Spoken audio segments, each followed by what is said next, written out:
Assalomu alaykum hurmatli tinglovchilar.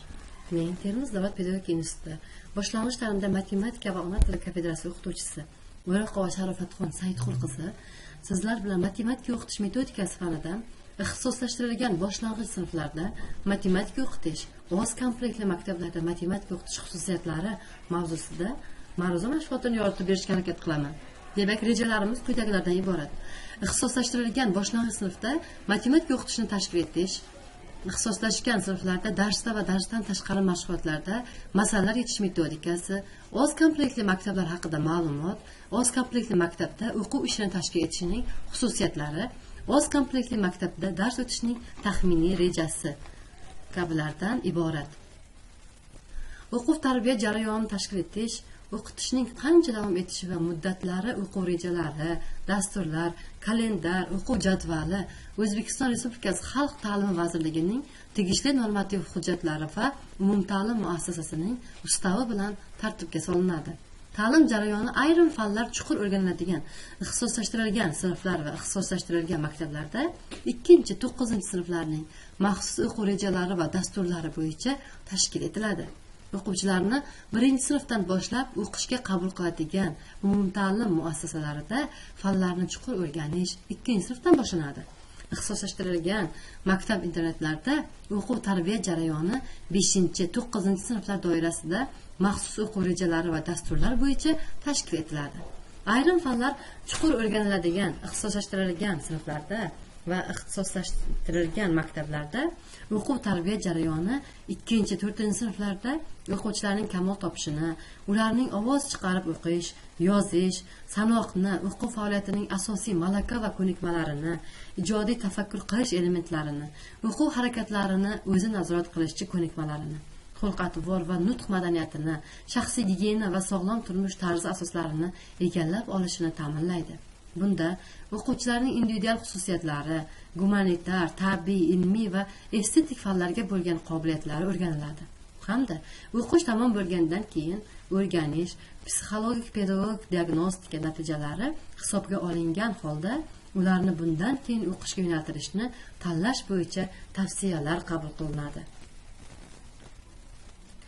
Demak, bunda biz sxemalarni ko'rishimiz mumkin. Bunda ta'lim bosqichi, bitiruvchilar, standart darajalar, daraja nomlanishlariga bo'linadi. Bunda asosan ta'lim bosqichida bitiruvchilarda umumta'lim maktablarining boshlang'ich 4-sinf bitiruvchilari A1 darajaga matematika fanini o'rganishning boshlang'ich darajasi, matematika fani chuqur o'rganiladigan ixtisoslashtirilgan umumta'lim muassasalarining boshlang'ich 4-sinf bitiruvchilari esa A1+ darajaga matematika fanini o'rganishning kuchaytirilgan boshlang'ich darajasiga ega bo'ladi. 2-sinf 170 soat, A1+ 204 soat. 3-4 sinflarda 170 soat. Ammo A1+ da 238 soat matematika fani o'tiladi.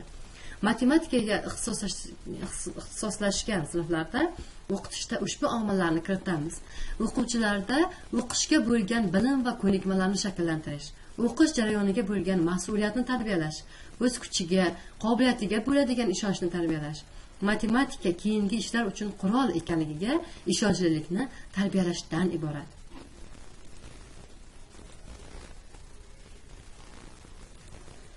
Mamlakatimizdagi qishloq joylarida kichik va uzoq aholi yashaydigan punktlar mavjud bo'lib, bu joylarga bir sinfga belgilangan normadan anchagina kam bo'lgan 7 yoshli bolalar bo'lganda oz kompleksli maktablar ochiladi.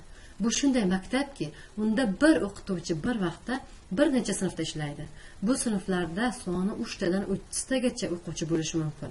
Bir o'qituvchi hamma, ya'ni 1-4 sinflar bilan bir vaqtda ishlaydigan maktab bir kompleksli yoki oz kompleksli maktab deyiladi.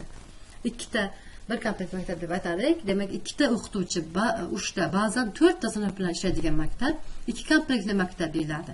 2 kompleksli maktablarda 3-sinfni 2 komplektga birlashtirishning ushbu variantlarini amalga oshirish mumkin. 1 va 2-sinflarni bir komplektli qilib birlashtirish, bu holda 1-sinf bilan 3-sinf o'qituvchisi ishlaydi. 1 va 3-sinflarni 2 va 4-sinflarni bir komplektga birlashtirishning mos variantlari tanlanadi. Oz kompleksli maktablarda ishlashda o'qituvchi va o'quvchilar uchun ayrim qiyinchiliklar bo'lishi mumkin. O'qituvchi har kun darsga tayyorlanishi va turli fanlardan eng kamida 8 soat dars o'tish kerak.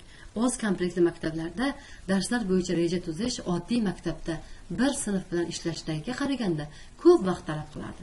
Har kuni 8 yoki 12 ta reja ustida ishlash anchagina vaqtni oladi.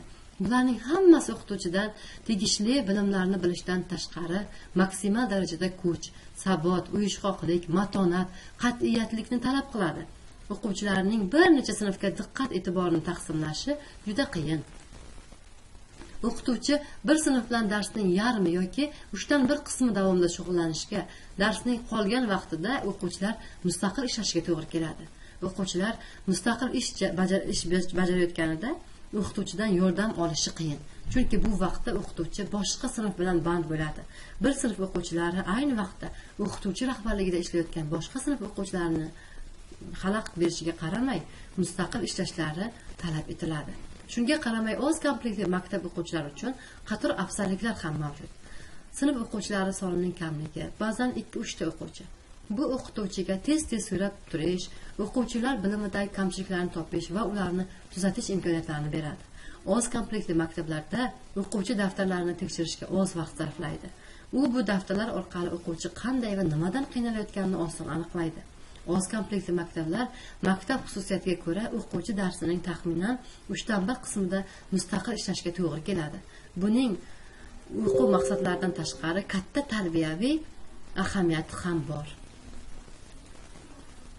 Iroda mustahkamlanadi, qiyinchiliklar bartaraf qilish malakasi tarbiyalanadi. Yuqori sinf o'quvchilari quyi sinf o'quvchilariga yordam berishlari mumkin, chunki ular har kuni bir sinf xonasida birga bo'lishadi.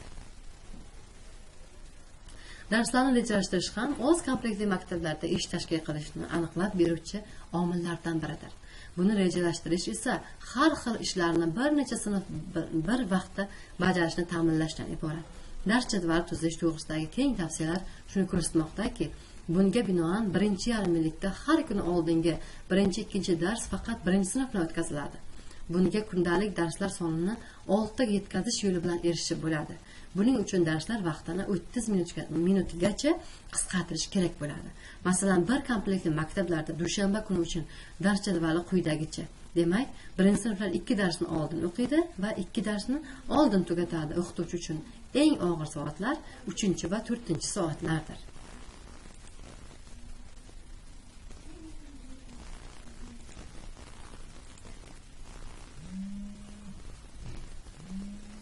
Hurmatli tinglovchilar,